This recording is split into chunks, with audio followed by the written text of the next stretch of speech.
বন্ধুরা, আপনারা তো আম ডাল অনেকভাবে খেয়েছেন। আমি আজ যেভাবে আম ডাল বানাবো সেটা কিন্তু অনেকটাই ইউনিক হতে চলেছে।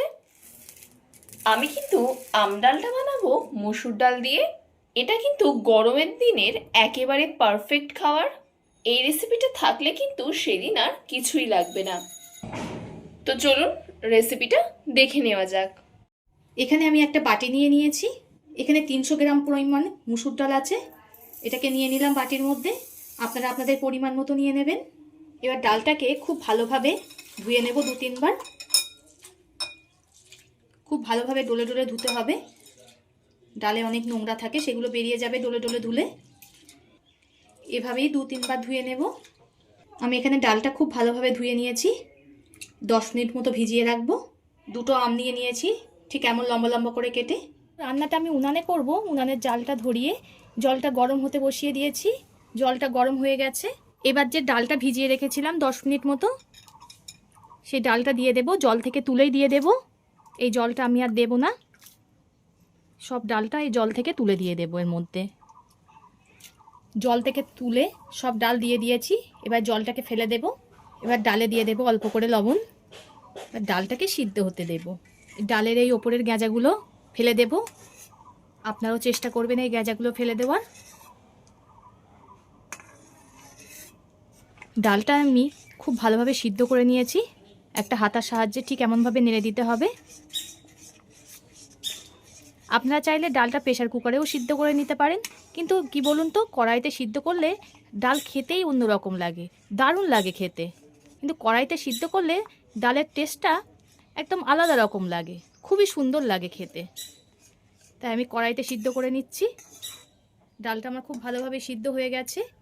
এবার কেটে রাখা আমগুলো দিয়ে দেব। আমগুলো কিন্তু বন্ধুরা ডাল দেওয়ার সঙ্গে সঙ্গেই দেবেন না, তাহলে আমের টক ভাবের জন্য ডালটা গলবে না। ডাল পুরো সিদ্ধ হয়ে গেলে তবেই আম দেবেন। এবার আবারও খুব ভালোভাবে সিদ্ধ করে নেব যতক্ষণ না আম গলে যায়। এবার এতে দিয়ে দেব লবণ। যতটা পরিমাণ লবণ লাগবে পুরোটাই এখনই দিয়ে দেব। দিয়ে দেব অল্প করে হলুদ গুঁড়ো। ডাল সিদ্ধ করার সময় হলুদ গুঁড়ো দিলে তাহলে ডালের কালারটা খুব সুন্দর আসে। হলুদ দেওয়ার ফলে ডালের কালারটা দেখুন কত সুন্দর এসছে। আর আমগুলোও গলে গেছে। আপনারা তো আম ডাল অনেকভাবেই খেয়েছেন, এইভাবে একদিন বানিয়ে দেখবেন, খুবই সুন্দর লাগে খেতে। আর পুরো নতুনত্ব মতো ডালটা। আমগুলো এইভাবে একটু চেপে চেপে দিতে হবে, তাহলে আমের টক ভাবটা পুরো ডালে চলে আসবে। গরমের দিনে এই রেসিপি খেতে খুবই ভালো লাগে। বন্ধুরা কে কোথা থেকে দেখছেন কমেন্ট করে জানাবেন, তাহলে আমি বুঝতে পারবো আমার বন্ধুরা কোথা থেকে দেখছে। আর আপনারা এত সুন্দর সুন্দর কমেন্ট করেন, আমার পড়তে খুবই ভালো লাগে। এভাবে সাপোর্ট করার জন্য অসংখ্য ধন্যবাদ। গরমের সময় এমন আম ডাল থাকলে আর কিছুই লাগবে না বন্ধুরা। তাই একবার হলেও ট্রাই করে কমেন্ট করে জানাবেন কেমন হয়েছে। আম ডাল দুটোই খুব ভালোভাবে সিদ্ধ হয়ে গেছে। এবার এতে দিয়ে দেব জল। আমি জল খুব একটা বেশি দিলাম না, আপনারা যেমন ডালের পাতলা করবেন তেমন পরিমাণ জল দিয়ে দেবেন। এবার একটু ফুটতে দেব। ডালটা হালকা একটু ফুট ধরেছে, এবার নামিয়ে নেব। ডাল নামিয়ে আমি কড়াটা আবার বসিয়ে দিয়েছি গরম হতে। কড়াটা গরম হয়ে গেছে। এবার দিয়ে দেব সর্ষের তেল। রান্নাটা সর্ষের তেলেই করবেন, খেতে বেশি ভালো হবে।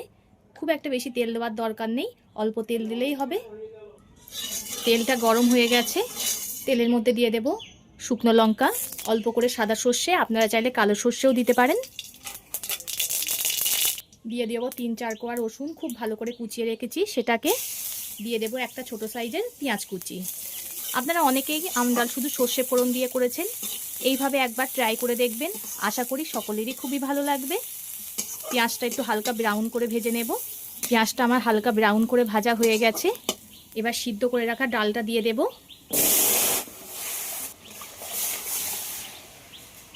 এবার ডালটা খুব ভালো করে ফুটিয়ে নেব। যত বেশি ফোটাবেন ডালের তত টেস্ট আসবে, তাই আমি খুব ভালোভাবে ফুটিয়ে নেব। ডাল সিদ্ধর সময় তখন আমি অল্প করে হলুদ ব্যবহার করেছিলাম, এখন আমি অল্প করে হলুদ দিয়ে দিলাম। হলুদটা দুবারে দিলে কালারটা খুবই সুন্দর আসবে। খুব ভালো করে এবার ফুটিয়ে নেব। ডালটা খুব ভালো রকমই ফুটে গেছে। এতে দিয়ে দেব অল্প করে আখের গুড়, আপনারা চাইলে চিনিও ব্যবহার করতে পারেন। যেহেতু চিনিটা স্বাস্থ্যকর না, তাই আমি এখানে আখের গুড় দিয়ে দিলাম। আখের গুড় দিয়ে আবারও খুব ভালোভাবে ফুটিয়ে নিতে হবে। আমি 10 মিনিট মতো ডালটাকে ফুটিয়ে নিয়েছি। এটা কিন্তু ভাতের সঙ্গে খেতে দারুণ লাগে বন্ধুরা। আমার দেখানো পদ্ধতিতে একবার হলেও ট্রাই করে দেখবেন, আশা করি খুবই ভালো লাগবে। গরমের সময় টক ডাল খেতে সবারই খুবই ভালো লাগে, ছোট থেকে বড় সবাই খুবই পছন্দ করবে এই ডাল। এতক্ষণ ধরে ভিডিওটা ধৈর্য ধরে দেখার জন্য অসংখ্য ধন্যবাদ। সবাই সুস্থ থাকবেন, ভালো থাকবেন। পরবর্তী একটা নতুন ভিডিও নিয়ে আপনাদের সামনে আবার হাজির হচ্ছি।